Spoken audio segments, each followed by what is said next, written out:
You're listening to Your Words Unleashed podcast with host Dr. Leslie Wong, helping women scholars master their writing habits and publish a book that matters.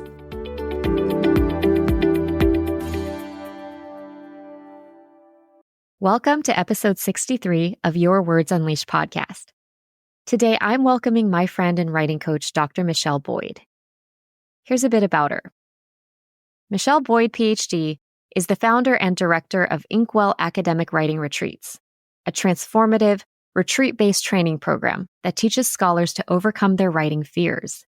She's also a self-described struggling writer whose success as an award-winning, former tenured faculty member belied the challenges she faced throughout her career as an academic.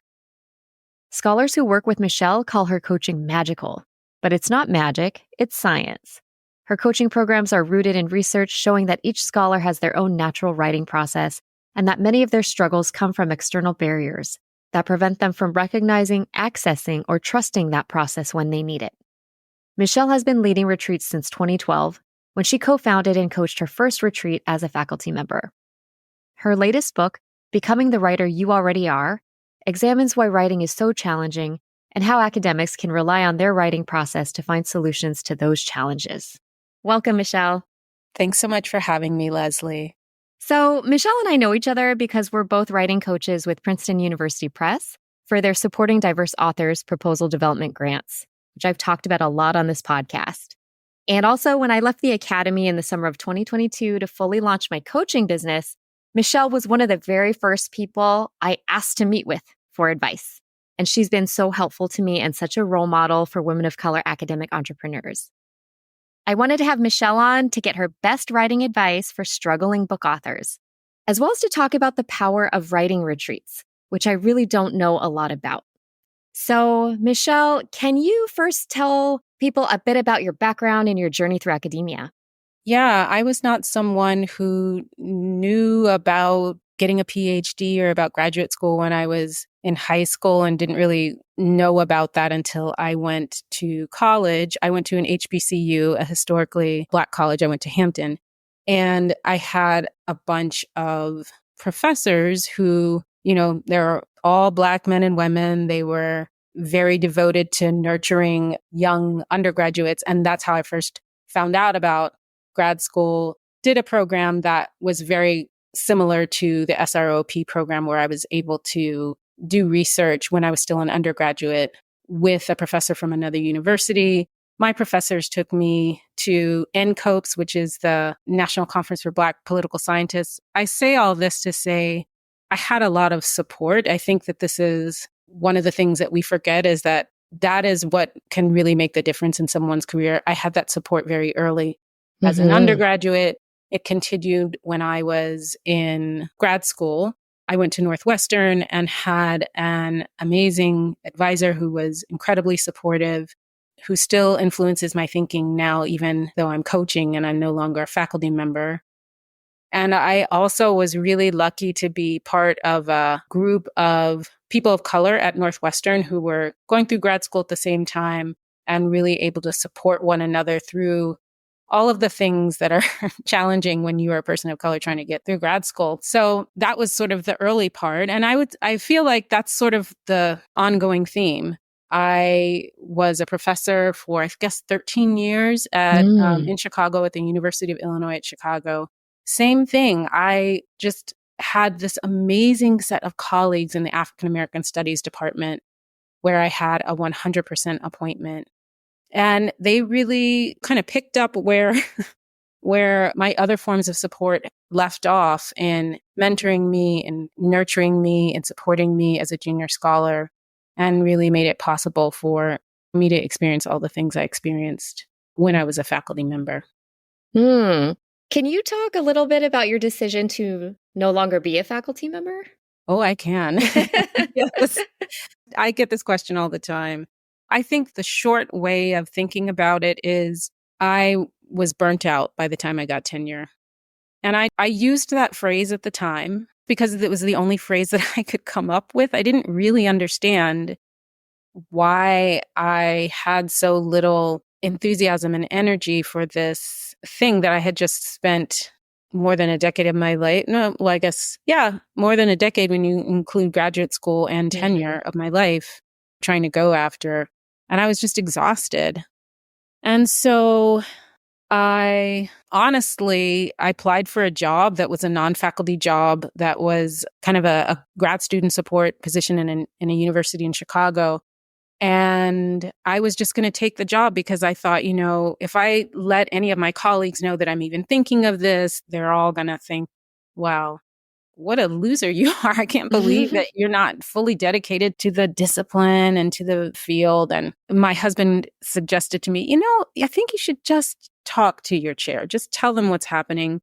And of course, when I did, people continued to be as supportive as they had been and really gave me opportunities to do administrative work at UIC. That was in line with the research work I had been doing. I was the associate director of programs at an institute that focused on race and public policy, which is where my research was focused. So I was in charge of programs, and I had there was an associate director who had another arena that they were in charge of. They were actually the person who suggested that we hold a writing retreat for the grad students in that research institute. It was not even my idea. But at the time, because I was trying to figure out, what am I doing with my life? What is it that I'm really interested in doing? I was doing a lot of reading about writing process, about the craft of writing. I was remembering that I liked to write. I was doing a lot of audio production work, trying to figure out if there was a way that I could combine audio production with ethnography, which is what I was trained in. That was what my research was based on. So I was doing a lot of exploration around how do I communicate about the things that I'm interested in? How can we communicate complex scholarly ideas in a way that's more accessible? And so thinking about the craft and the process of writing was all wrapped up in that. And so when my colleague suggested that we have this writing retreat for grad students, she said, I think there should be someone to coach them. I said, oh, I would love to do this. I had been in writing accountability groups for a long time. I was falling back in love with writing.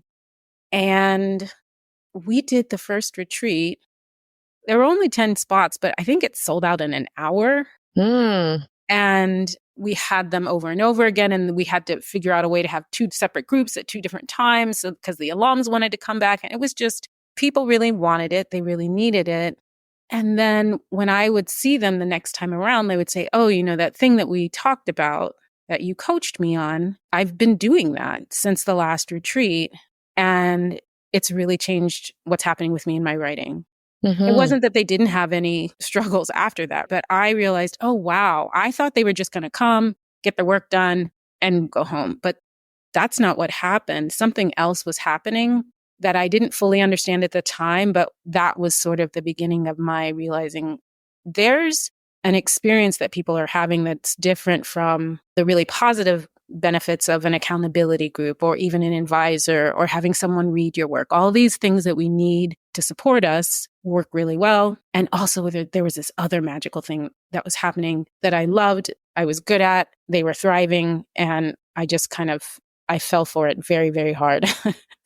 That's so awesome. So tell me, what is the magic of writing retreats? Because I never did one. I never did one, and I wish I had. But what are people getting that they can't get in other spaces with other folks? Well, I think people just at any writing retreat, right? You're going to get time and space. And I think that in and of itself is amazing, right? It's just enough to slow down and think. And I think people feel a little less rushed when they are at a writing retreat. So I think regardless of what retreat you go to, you're going to get those things. Those things for me, when I'm leading a retreat, are actually not the most important thing. They're like the basic because those things lead you to get a bunch of work done, which is great.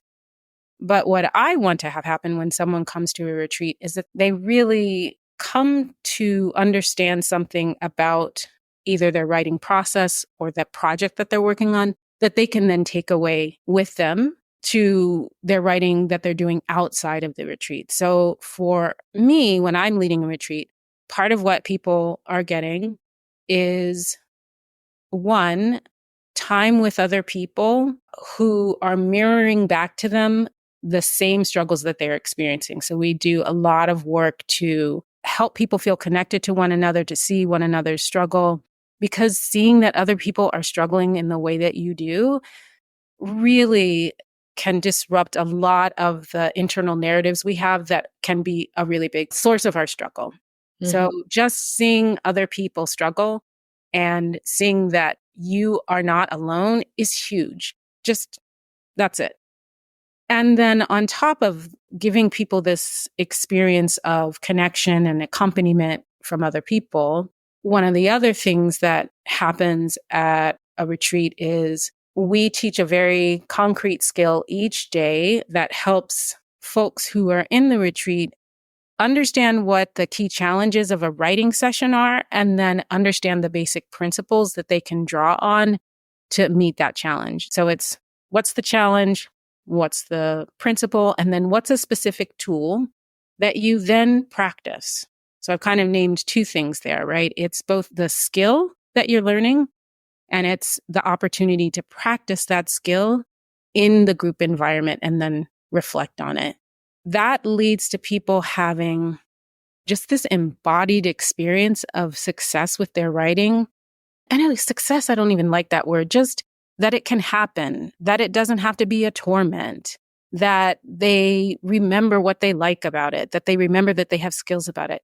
When people repeatedly have this embodied experience of success, that changes their narrative about themselves, and it changes whether or not they're willing to come back and struggle with the session, because they have both the skill, I know how to do this thing, and they have that remembered experience that, yeah, I can do this. And so it sort of disrupts those stories that we tell ourselves that can really foster a strong sense of self-doubt, which is fostered strongly enough by the environment of academia, right? When we put those two things together, it can be really difficult. So that's the magic. If I was going to say it quickly, Leslie, it is having that embodied experience of being able to meet and work through the challenges of your writing and the fears that come with that.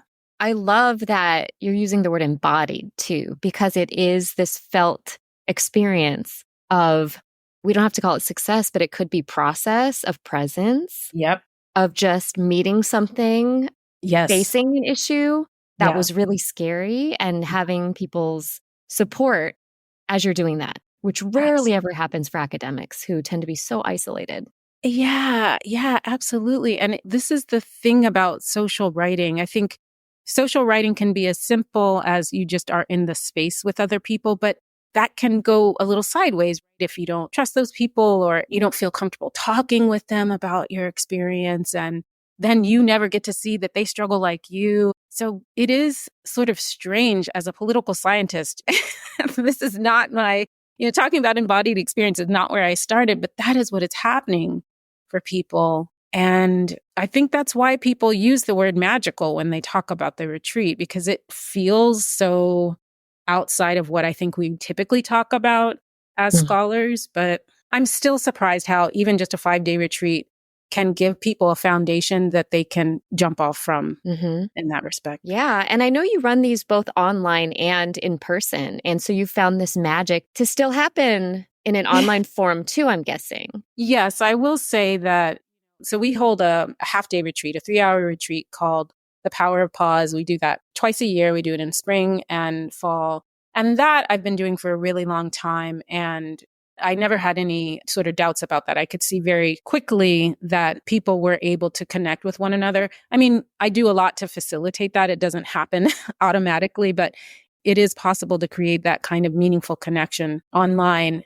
I will say that switching Compose, which is our 5.5-day retreat, to an online format as a result of the pandemic was not what I was aiming to do in the least. And I was really afraid. I thought, this is never going to work. It's just people are going to feel isolated. Remember when the pandemic started and everybody was saying to students, oh, you don't have to turn your camera on. I thought, this is not going to work if all of our cameras are off. And so even though it was against what everybody was doing, I said, if you come to this retreat, you got to keep your camera on, because that's part of being connected, being able to see someone's face. So Yeah, Leslie, it translated, and I was more shocked than you can imagine. Yeah. Yeah, that's awesome. So you've described yourself as a struggling writer, but you've still published a couple of books. So maybe you can just tell me, what are the biggest struggles you've had? Maybe we can start there. Yeah. Well, I remember the struggles around the latest book, Becoming, more so than I remember the ones from the first book.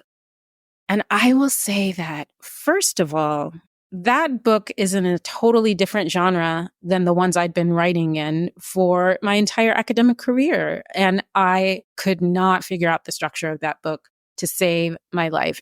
I didn't understand how to organize the chapters. What was the primary question? That just threw me for a loop for years.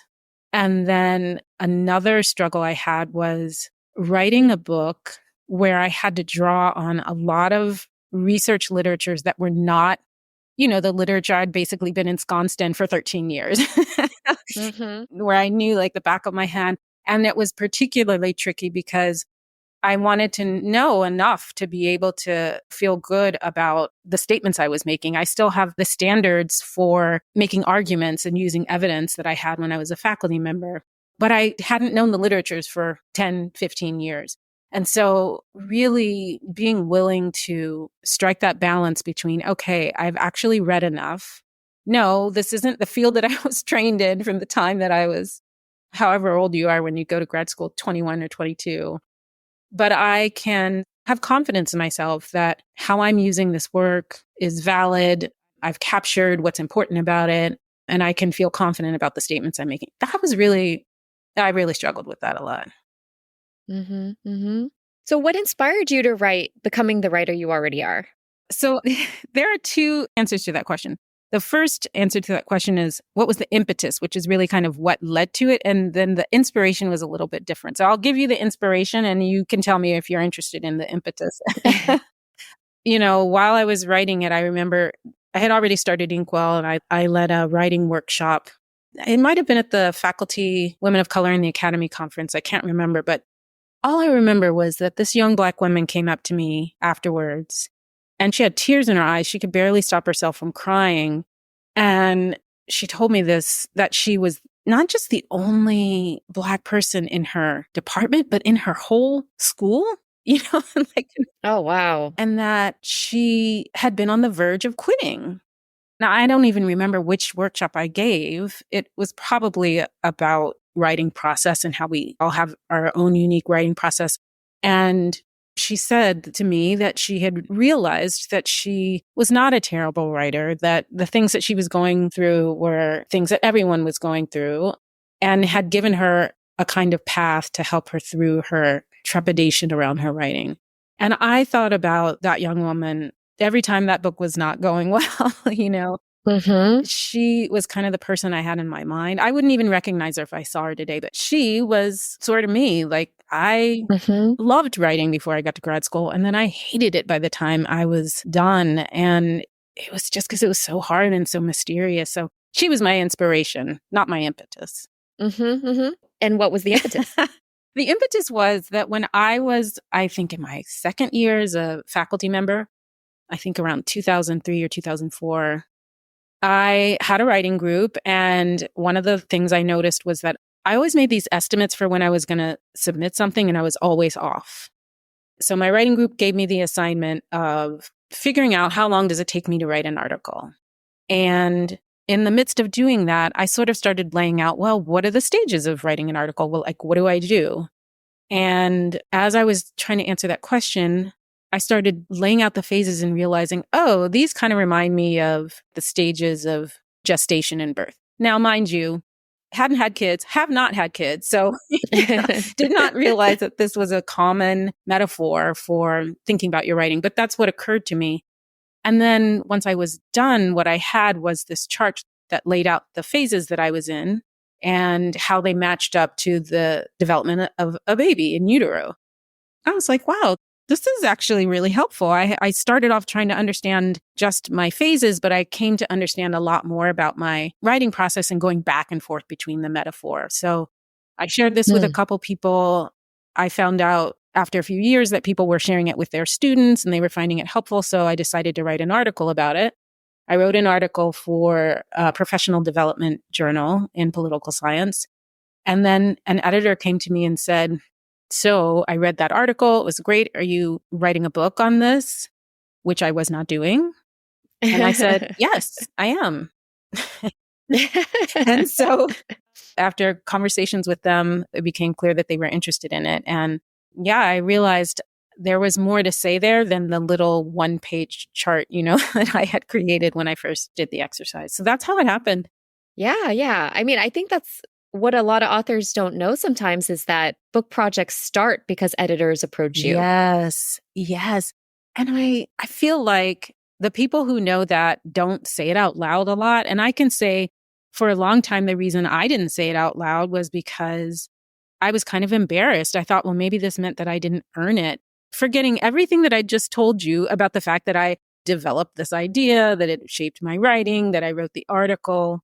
But yeah, it's like it's part of the secret knowledge. I have a colleague at UIC who used to always talk about the secret knowledge, all these things that people know that help them get where they are that we don't really come out and talk about. But yeah, that's how people get their books published.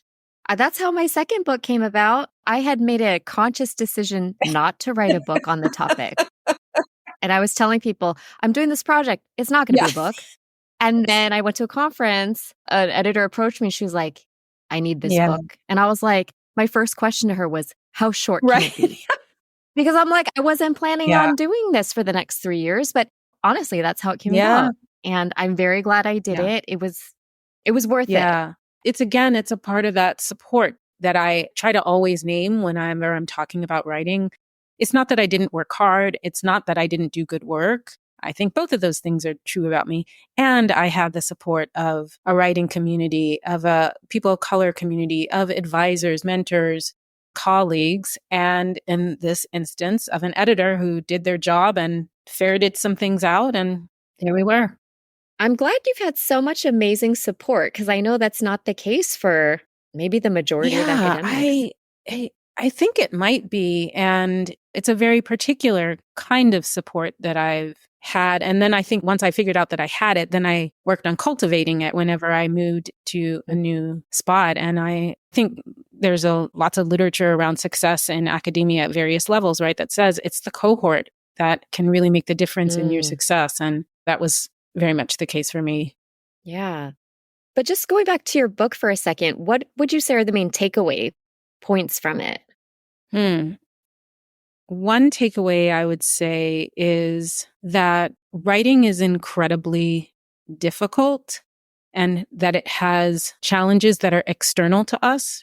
There are inherent challenges that just come with writing because it's writing that we're never going to get away from.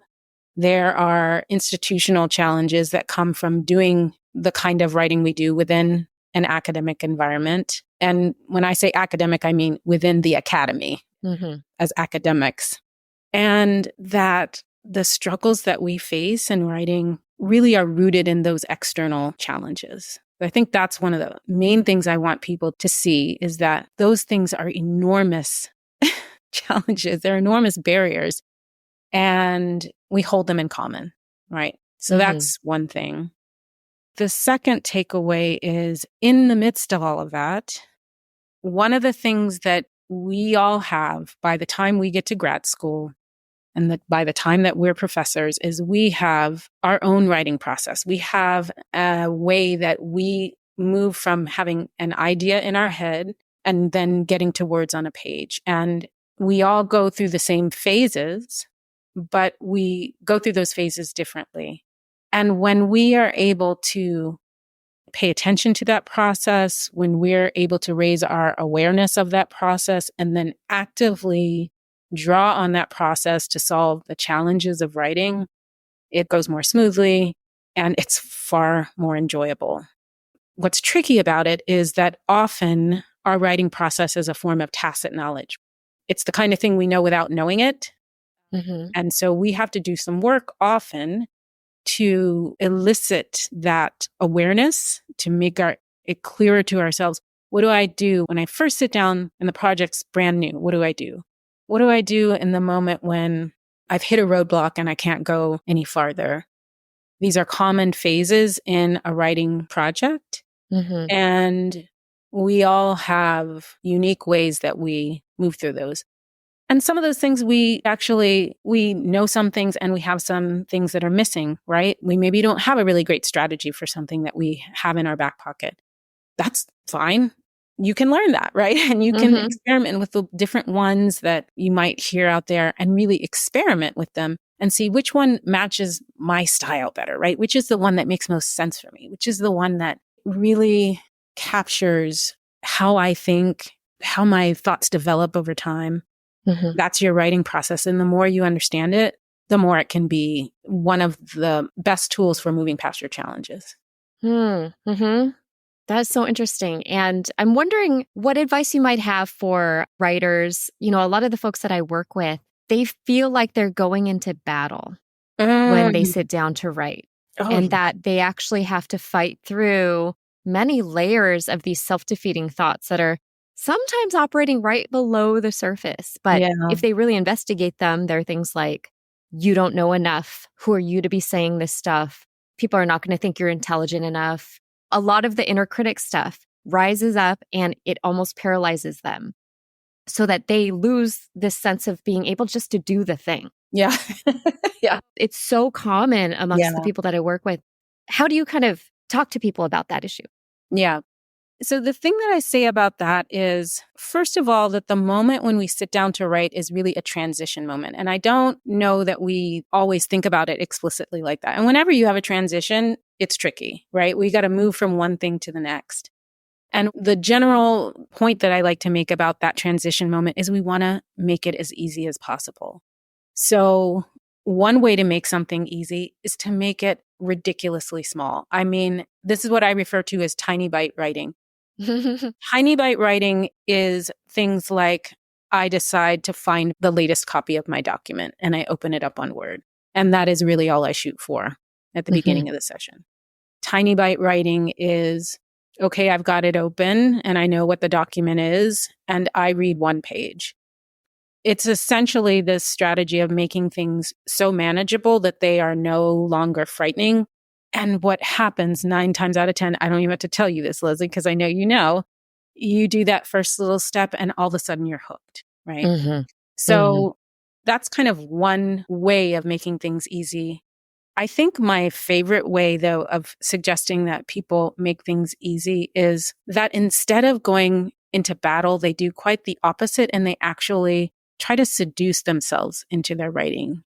So what's the thing that's you just love to do? You know, you could read the archive all day long, or you just love going back and listening to the interviews that you did with someone from your field site, or I love to read and I never feel like I have enough time.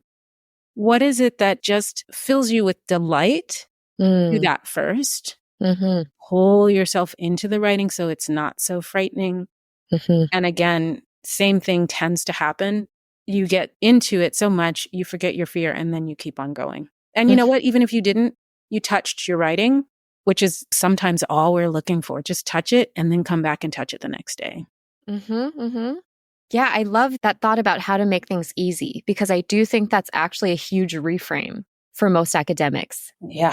It took me a long time to realize that I operated with this underlying belief of success only comes when things have been really hard. No. When I've worked really hard, it should feel really hard, and it is really hard. Yeah. And so when I offer to people to consider, what's the easiest way you could do this? That's always the question. Yeah. What path has the most ease? And it doesn't mean that the process itself is easy at all. Writing's hard, but there are certain areas where maybe we are making it a little bit harder than it needs to be. So where can we find some ease? And I think that it's such a valuable lesson, like in life.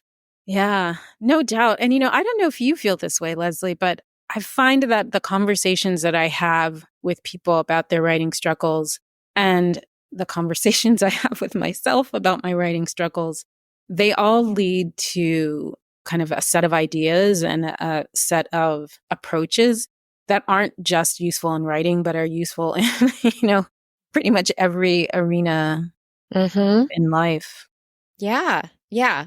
I think the point I like to really encourage people to think about is the process of it, right? That there's a lot of faith and trust you need to put into the process of writing something like a book. And that if you put all of your hopes and pin all of them onto that end product, you're losing a lot of opportunities for experience and joy and that richness, right? Absolutely. But that's life too. Yeah. And it's unlearning something, because I say these things all the time and I have to remind myself of them all the time. You know, when it's going really well, I don't have to remind myself. And then I have those moments where it's just really hard. I forget. And then, oh, right, I come back to it. It gets easier, but it never goes away that we have to do that work, I think. Yeah. And I think it's so valuable for people to hear you as a coach who's written a book on writing and also written your own scholarship talk about that so openly. So thank you for sharing.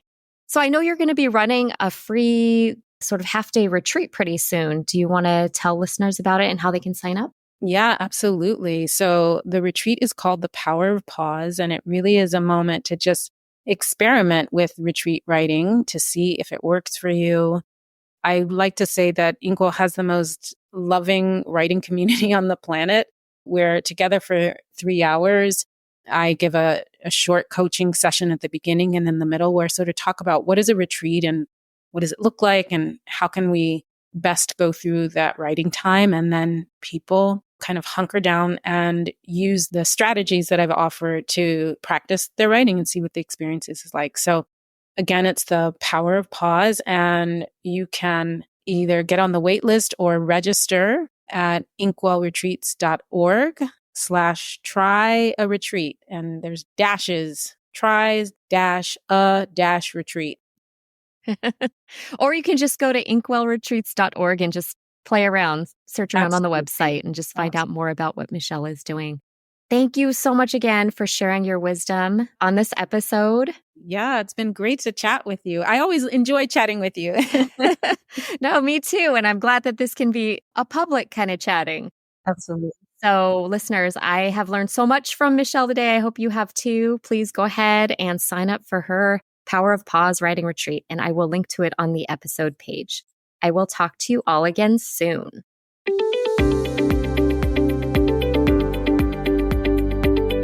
Thanks for tuning in to Your Words Unleashed podcast. If you enjoyed this episode, please share it with other writers or leave a rating and review. To find the full transcript and catch all the latest from me, check out my website, yourwordsunleashed.com. I'll talk to you next time. Happy writing!